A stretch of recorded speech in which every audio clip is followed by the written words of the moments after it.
spores in a tetrad. Now, there are some exceptional plants also. For example, in Typha, compound pollen grains are formed.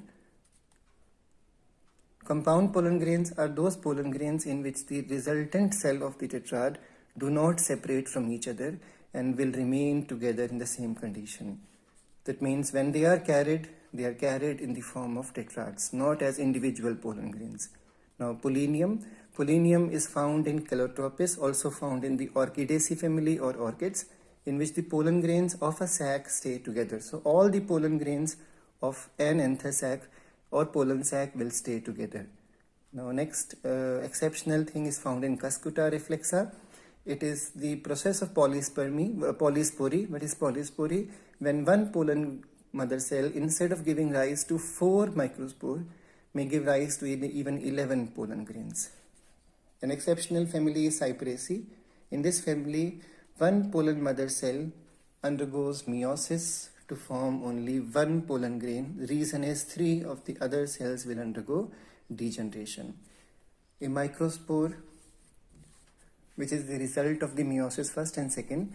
Finally, out of these 4, all of these 4 are going to separate from each other and mature. And as they mature, the one cell situation is going to undergo mitosis. There will be equal karyokinesis, equal nuclear division followed by the unequal cytokinesis or cytoplasmic division. As a result, a big cell and a small cell is formed. The bigger cell with abundant cytoplasm, abundant nutritive material, and irregular shaped nucleus is called as vegetative cell. Later, it is also called as a tube cell, which is haploid in nature. Please remember, we have started with mitosis, so the number of the ploidy is going to remain same.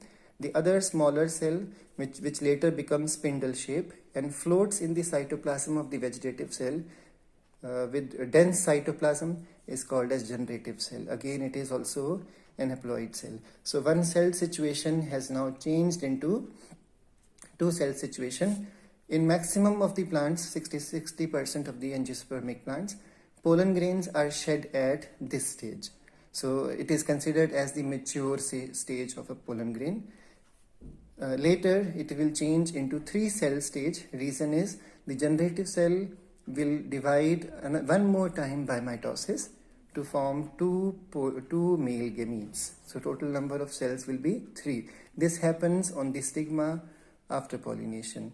In 40% of the plants, pollen grains are shed at 3 cell stage.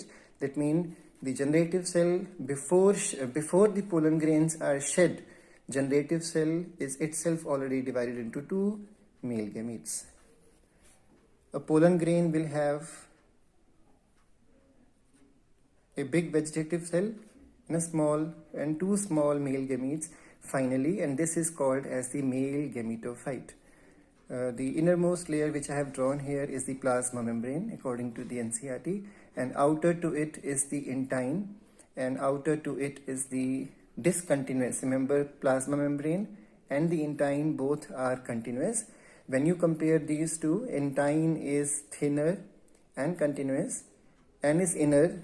Exine is the outer layer, discontinuous and thicker. Intine is made up of cellulose and pectin. Intine is made up of cellulose and pectin. Exine is made up of sporopollenin. And there are some places where exine is thin or even could be absent, and those areas are called as germ pores. Germ pores are those places from where the possibility of the germination of pollen grain or the production of the pollen tube takes place. Study of pollen grain is called as Paleontology. Generally, a pollen grain is 25 to 50 micrometer in diameter, but there are variations in the plant world. You may find that the smallest one is found in Myosotis, 2.5 micrometer. The largest one is found in Mirabilis, 250 micrometer, and the longest one, which is without exine and is an aquatic plant, is found in Zoostra, 2500 micrometer. A pollen wall is also called as poroderm. It is made up of intine and exine. Intine is cellulosic plus pectin, so pectocellulosic in nature. Exine is poropollenin. Please be careful with the spelling of this. Then exine is divisible into two parts, endexine and ectexine. Ectexine again divisible into foot layer, baculum and tectum. These two components together are also called as nexine, and these two together are also called as sexine. Dehiscence of the anther is variable. It occurs from the stomium. Stomium can be variable in its position as well as in its shape and structure. Pollen viability. It depends upon the humidity, the surrounding humidity of the ambience and the temperature. It is variable. For example, it may be as less as 30 minutes for in the case of rice and wheat, so Poaceae family. It can go up to months also in the case of Solanaceae, Rosaceae and Leguminosae. But this pollen viability, it is the ability of the pollen grain to retain its potential to undergo germination and successful double fertilization. Next is cryopreservation. Cryopreservation is a technique in which liquid nitrogen is used, and at around minus 196 degrees centigrade, pollen grains are saved or preserved, and it is called as a pollen bank. It can be used for crop breeding programs. Pollen grains are used as food supplements also for athletes and for the race horses, because they are nutritive and high energy yielding. Pollen allergy is also possible. For example, there are plants like Parthenium. Parthenium is also called as the Congress grass or the carrot grass.